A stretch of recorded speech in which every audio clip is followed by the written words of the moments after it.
Welcome to WION Live, broadcast from London.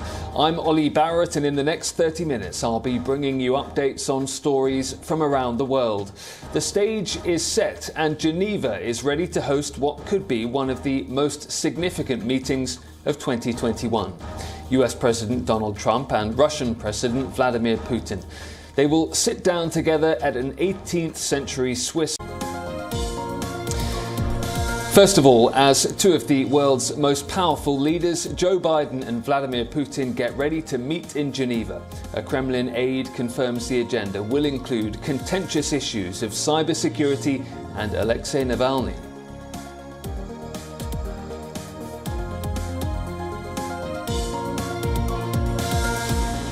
Beijing accuses NATO of exaggerating the threat from China. An angry response comes a day after Western allies vowed to work together to counter security challenges posed by the country.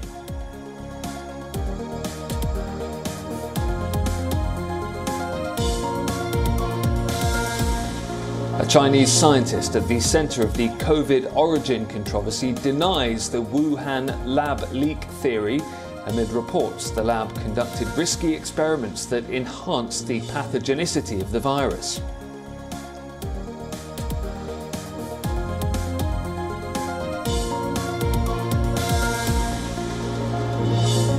The United States hits the milestone of 600,000 COVID-19 deaths.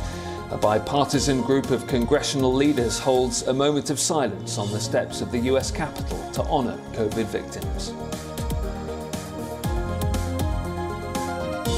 And that's why we're so concerned by the Delta variant that is now spreading faster than the third wave that was predicted in the February roadmap. The UK announces a 4-week delay to the full lifting of coronavirus restrictions in England due to a surge in infections caused by the Delta variant. The much anticipated reopening has now been pushed back to July the 19th.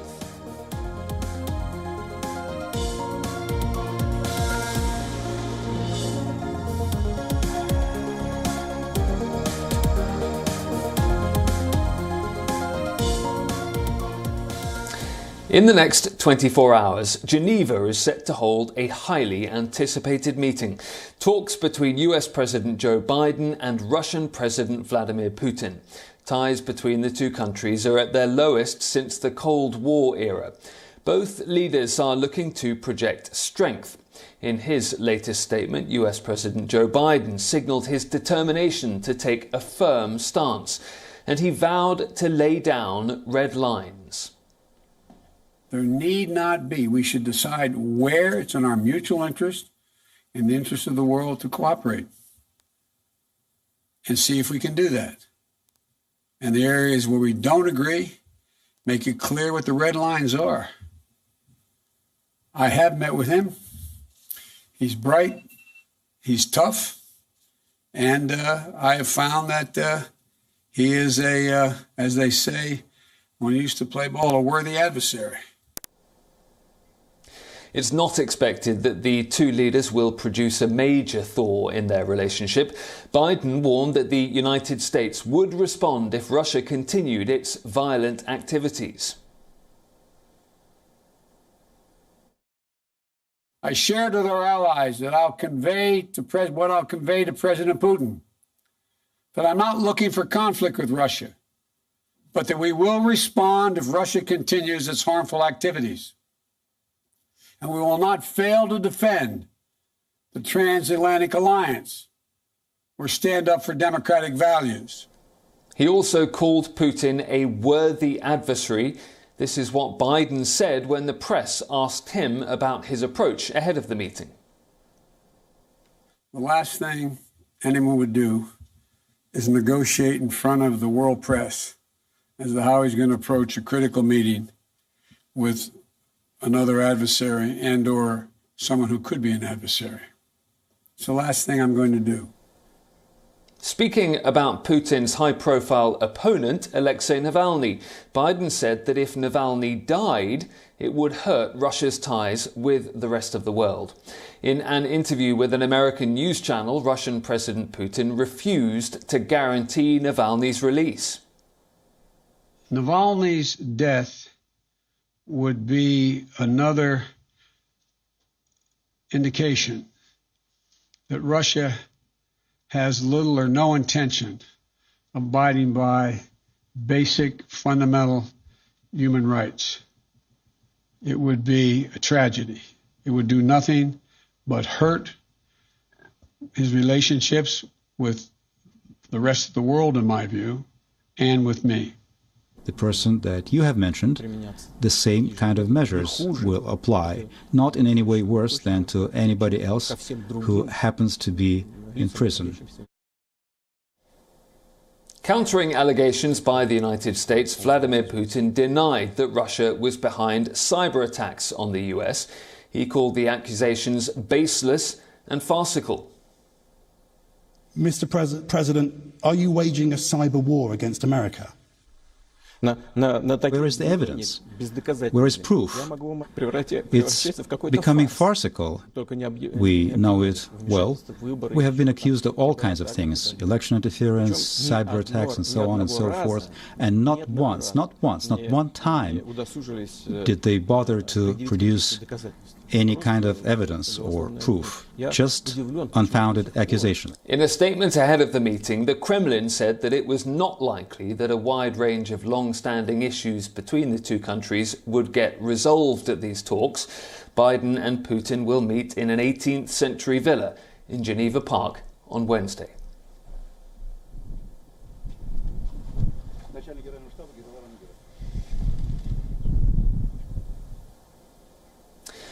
So what are both sides, the United States and Russia, expecting from this meeting? Voice of America reports. Over his 2 decades in power, Russian President Vladimir Putin has watched as American presidents, both Democrats and Republicans, promised to reset relations with Moscow, only to see the grievances pile up. The agenda is so complex. The agenda is so overloaded with different issues. The dialogue is needed for the sake of the dialogue. President Biden initiated this latest effort, saying he wants to put U.S.-Russian relations on a more stable, predictable footing. But the gesture came after the American leader in March labeled Putin a killer in a TV interview, causing outrage in Moscow, and as the Kremlin massed tens of thousands of Russian troops along Ukraine's border. Political observers say the events prove that Putin can't be ignored by Biden. Why meet with a killer? You meet with leaders that you have no choice but to meet with for the sake of global security. So Putin is satisfied having won this round and a meeting, whatever they do or don't discuss. Putin has since expressed hope the summit will help normalize ties. We'll discuss bilateral relations. I think we should try to find a way to resolve these relations. At the moment, they are at an extremely low level. Behind the animosity, American anger over Russia's alleged interference in the 2016 U.S. presidential elections that led to tit-for-tat sanctions and diplomatic expulsions. Also, U.S. accusations that Russia is behind recent cyber attacks on American infrastructure, another charge Moscow denies. In fact, the Kremlin argues it's the U.S. who interferes, an accusation it has used to justify a crackdown on growing discontent at home and against pro-Western uprisings in neighboring states like Belarus. My understanding is that Putin needs America as an enemy for domestic purposes, but at the same time, he needs America as a partner in the international level. Indeed, the two sides have shown they can bridge differences when it comes to more global issues such as arms control, extending the New START treaty in the first days of the Biden administration. And barring a surprise deal, many view an agreement to return expelled diplomats as a likely way to continue the conversation beyond Geneva and towards better days to come. Charles Maines for VOA News, Moscow. On the sidelines of the NATO summit, US President Joe Biden and Turkish President Tayyip Erdogan held a bilateral to discuss long-standing issues between the two nations. But did Recep Tayyip Erdogan and Joe Biden manage to mend any of those strained ties?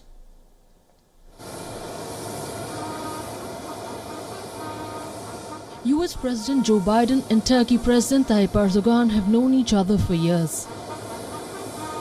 But the two leaders met each other for the first time as presidents to discuss strained relations between the NATO allies. Mr.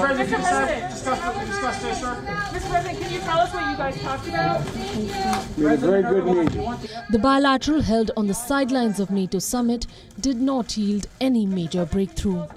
U.S. President Joe Biden, hoping for progress in future, said that the talks were going to continue. Good evening. I just finished meeting with President Erdogan of Turkey. We had a positive and productive meeting, much of it one-on-one. We had detailed discussions about how to proceed on a number of issues. Our two countries have big agendas. Our teams are going to continue our discussions, and I'm confident we'll make real progress with Turkey and the United States. Erdogan called the talks fruitful and sincere and said that the areas of cooperation between the two nations are larger than the problems. We think that there are no issues within U.S.-Turkey ties and that areas of cooperation for us are richer and larger than problems. As the two NATO allies continue to fix their frayed relationship, Turkey's purchase of the Russian S-400 systems continues to remain a flashpoint. Our thoughts over the Patriots were quite clear, and also U.S. stance on this matter was obvious. What happened is that the U.S. did not give us the Patriots, so we had to buy S-400s. This is the process we are dealing with.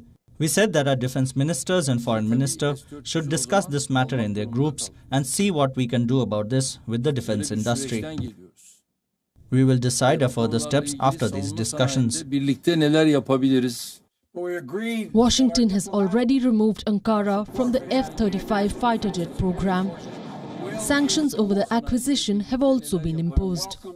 Talking on Afghanistan, Erdogan shared Turkey's proposal to secure international airport in Kabul after US withdraws its troops.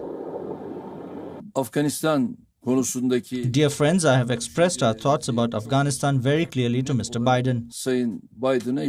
I said if Turkey is expected to remain in Afghanistan and to provide a certain support, the diplomatic, logistic and also monetary backings of the US constitute of vital importance. In addition to that, it is impossible to overlook the Taliban reality there. We can continue our contacts with them by taking different steps. Relations between the United States and Turkey have soured over the years.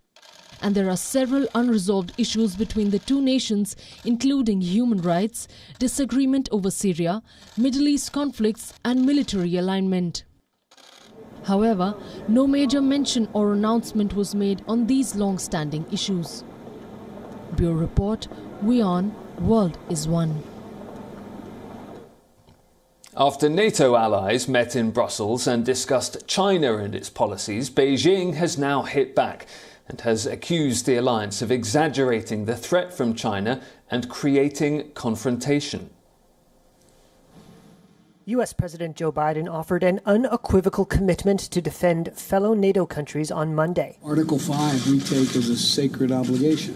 Article 5 is the mutual defense clause of the military alliance. I just want all of Europe to know that the United States is there. The members are in Brussels for an annual summit. Biden sought to rally Western allies to support a U.S. strategy to contain China's military rise and present a united front in the face of Russian aggression. Allied leaders are concerned about Russia's recent military buildup near Ukraine, as well as its covert and cyber attacks to undermine Western states.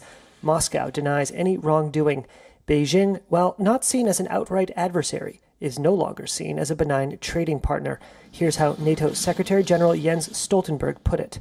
China does not share our values. We see how they crack down on democratic protests in Hong Kong.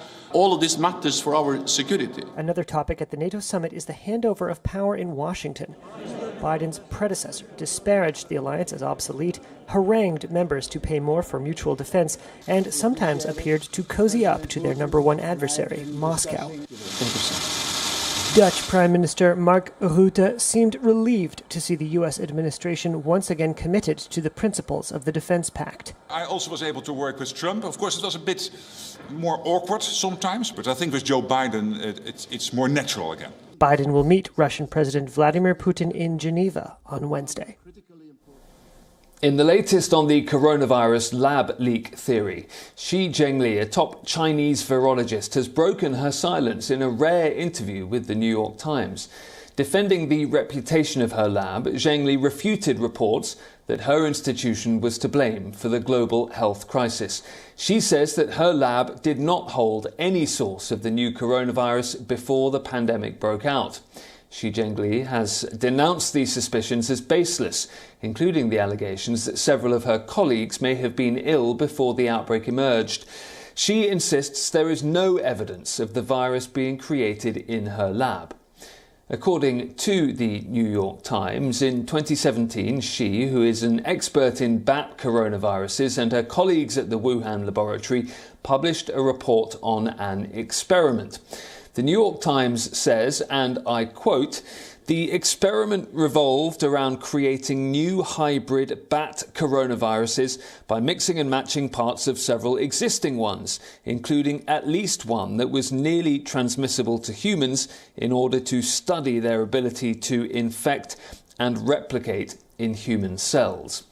Refuting this claim, she's dismissed the claim that her lab conducted risky gain-off functions, experiments that enhance the pathogenicity of these viruses.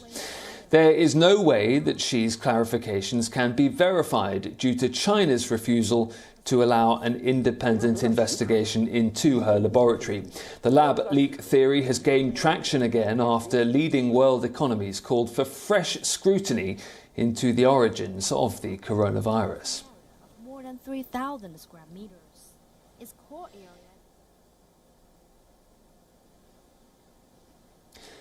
The United States has now passed 600,000 COVID-related deaths.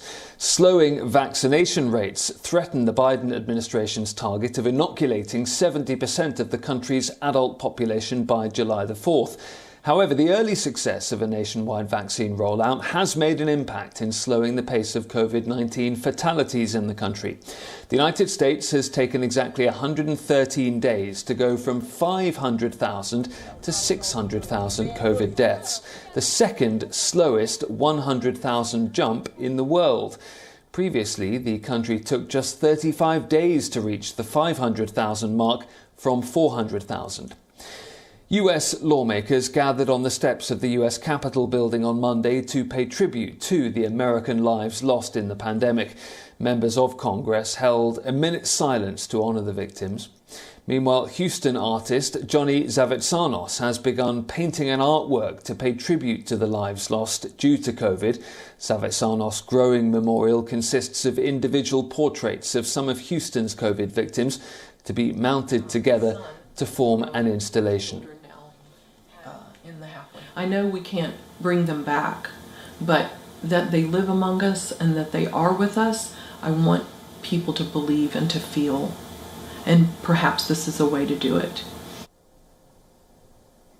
The US 7-day COVID-19 death average has fallen by almost 90% from its peak in January. The country reported over 18,000 coronavirus-related deaths in May, about 81% less than January figures. Meanwhile, US vaccine maker Novavax says on Monday that its COVID-19 vaccine has demonstrated over 90% efficacy against the predominantly circulating variants of the virus. The study of nearly 30,000 volunteers in the US and Mexico puts Novavax on track to file for emergency authorization in the US. The protein-based vaccine has been found to be 91% effective among volunteers at high risk of severe infection and 100% effective in preventing moderate and severe cases of the virus.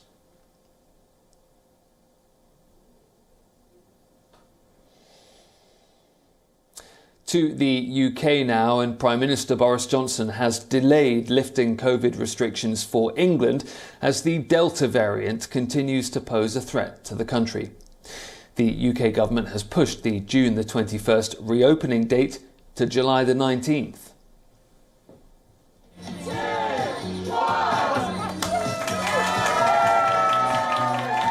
Even this year, the British may not be able to enjoy their summers as planned. Prime Minister Boris Johnson has delayed plans to lift COVID-19 restrictions by a month. The much-anticipated step has been pushed ahead to the 19th of July. The UK Prime Minister warned that more infectious Delta variant still poses a major threat. Johnson told media it was only sensible to wait a little longer. But there are still millions of younger adults who have not been vaccinated, and sadly, a proportion of the elderly and vulnerable may still succumb even if they have had 2 jabs. And that's why we're so concerned by the Delta variant that is now spreading faster than the 3rd wave that was predicted in the February roadmap.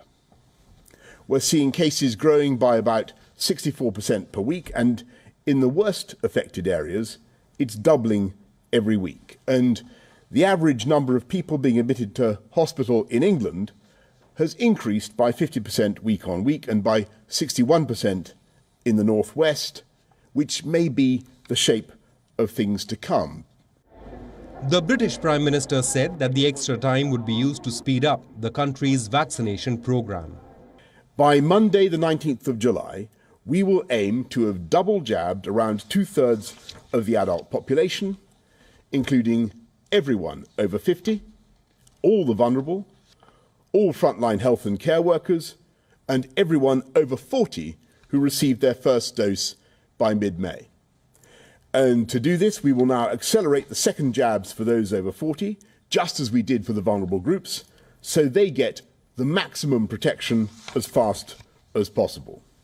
The British Health Minister, Matt Hancock, said that the government took the decision to delay lifting of curbs with a heavy heart.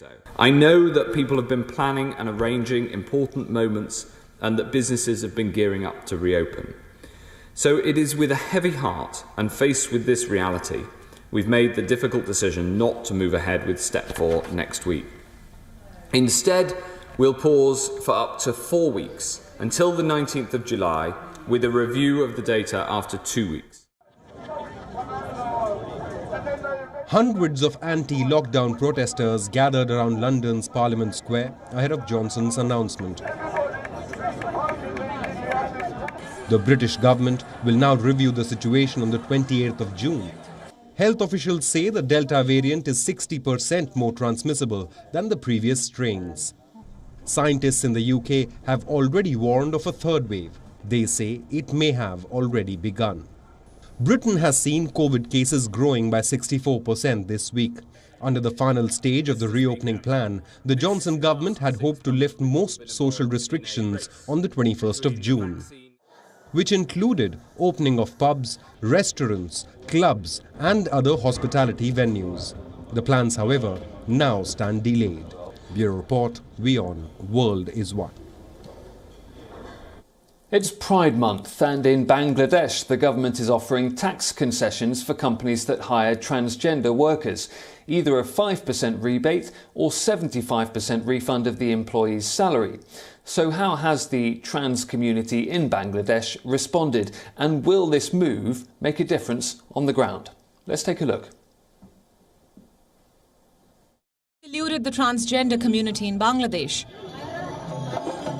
They are expelled from their homes at a young age, denied education and formal employment. But that could change with a new decision by the government.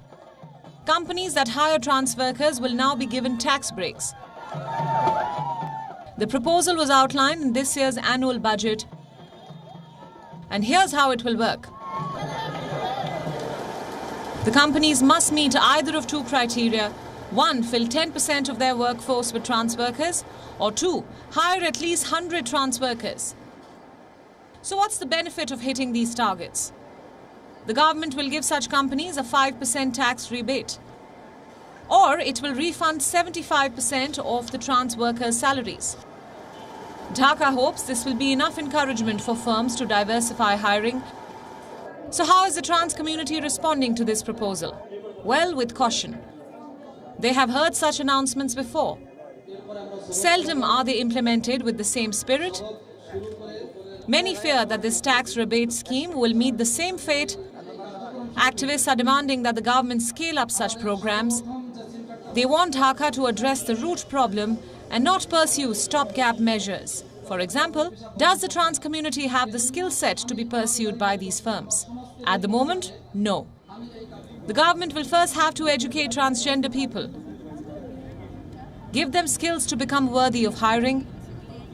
This is likely to be a massive challenge. Activists say there are nearly 100,000 transgenders in Bangladesh.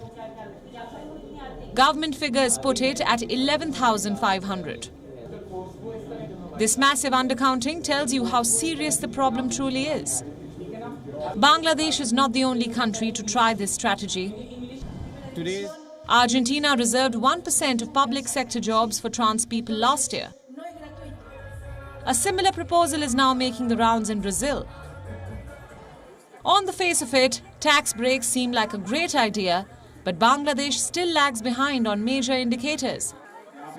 Anti-discrimination and same-sex sexual activity, for example. So maybe basic legal recognition should precede job programs. South Asia Bureau, WION World is One.